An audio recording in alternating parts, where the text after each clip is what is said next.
வணக்கம். சுவை கிச்சன். இப்போ நாம் சுலபமான முறையில் குயிக்காக பண்ணக்கூடிய பூண்டு காய்கறி சூப் பண்ண போகிறோம்.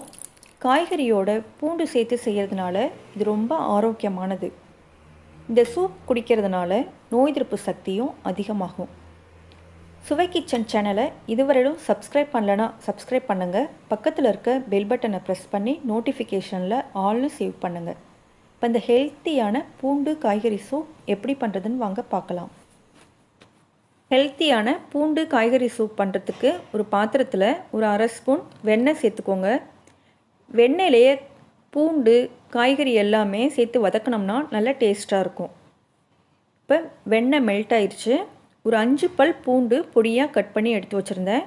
அதையும் இதோடு சேர்த்துக்கலாம். பூண்டு கொஞ்சம் அதிகமாகவே சேர்த்துக்கோங்க. அப்போ தான் இந்த சூப் நல்லா டேஸ்ட்டாக இருக்கும். பூண்டு வெண்ணெயிலே வதங்கினதுக்கப்புறம் ஒரு 4 சின்ன வெங்காயம் பொடியாக கட் பண்ணதையும் இதோடு சேர்த்துக்கோங்க. இப்போ வெங்காயம் பூண்டு வதங்கினதுக்கப்புறம் இந்த சூப்புக்கு தேவையான காய்கறிகள்லாம் ஒன்று ஒன்றா போட்டு வதக்கிக்கலாம்.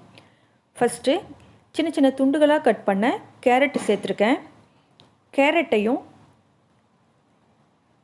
வெண்ணெயிலேயே வதக்கிக்கலாம்.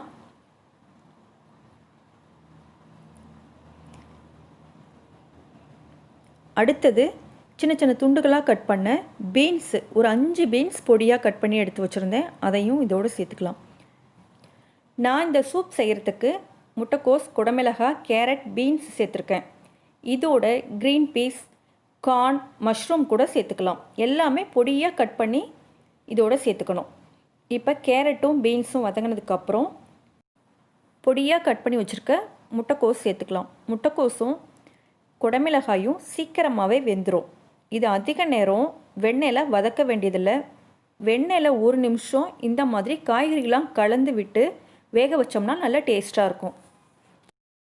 முட்டைக்கோஸ் வதங்கினதுக்கப்புறம் கட் பண்ணி வச்சுருக்க குடமிளகாயும் இதோடு சேர்த்துக்கலாம். எல்லாமே பொடியாக கட் பண்ணி சேர்த்துக்கோங்க. அப்போ தான் டேஸ்ட்டாக இருக்கும்.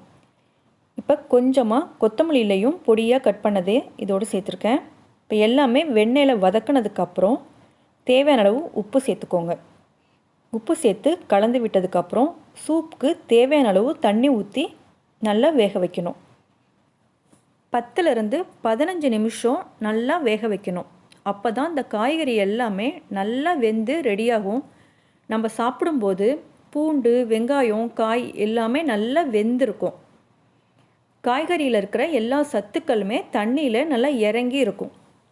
எவ்வளவு தேவையோ அதுக்கு தகுந்த மாதிரி தண்ணி ஊற்றி கொதிக்க வைக்கலாம். ஒரு 15 நிமிஷம் நல்லா வேகட்டும். இந்த ஸ்டேஜில் 1 ஸ்பூன் கார்ன்ஃப்ளவர் எடுத்துக்கோங்க. நான் பெரிய ஸ்பூனில் தான் 1 ஸ்பூன் எடுத்திருக்கேன். கொஞ்சமாக தண்ணி ஊற்றி இந்தளவு கன்சிஸ்டன்சியில் கலந்து எடுத்து வச்சுருங்க. இது அப்படியே இருக்கட்டும். இப்போ காய்கறி எல்லாமே நல்லா கொதிச்சிட்ருக்கு. இப்போ காய் எல்லாமே வெந்திருக்கான்னு பாருங்கள். நல்லா வெந்திருக்கணும். அப்போ தான் இது சாப்பிடும்போது நல்ல டேஸ்ட்டாக இருக்கும்.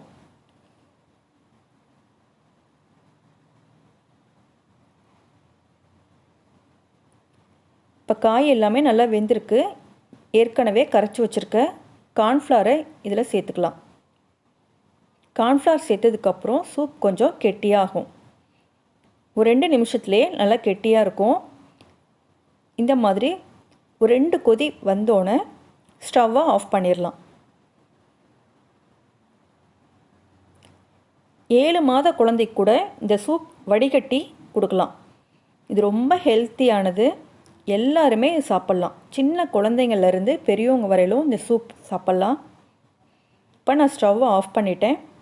இந்த ஸ்டேஜில் காரத்துக்கு தகுந்த மாதிரி மிளகுத்தூள் சேர்த்துக்கோங்க. டேஸ்ட் பண்ணி பாருங்கள். உப்பு பத்தலைன்னா உப்பு கொஞ்சமாக சேர்த்துக்கலாம். இப்போ ஹெல்த்தியான பூண்டு காய்கறி சூப் ரெடி ஆயிடுச்சு. கடைசியாக பொடியாக கட் பண்ண கொத்தமல்லியிலேயே சேர்த்துக்கலாம். காய்ச்சல், சளி, இருமல் பிரச்சனை இருக்குது உங்களுக்கு, இந்த பூண்டு காய்கறி சூப் செஞ்சு கொடுத்தோம்னா சீக்கிரமாக சரியாயிடும். இது ரொம்ப ஆரோக்கியமானது. நோய் எதிர்ப்பு சக்தியும் அதிகமாகும். இந்த ஹெல்த்தியான சூப் நீங்களும் செஞ்சு பாருங்கள். இந்த வீடியோ பிடிச்சிருந்தா ஷேர் பண்ணுங்கள், லைக் பண்ணுங்கள், கமெண்ட் பண்ணுங்கள். மறக்காமல் நம்ம சுவை கிச்சன் சேனலை சப்ஸ்கிரைப் பண்ணுங்கள். நன்றி, வணக்கம்.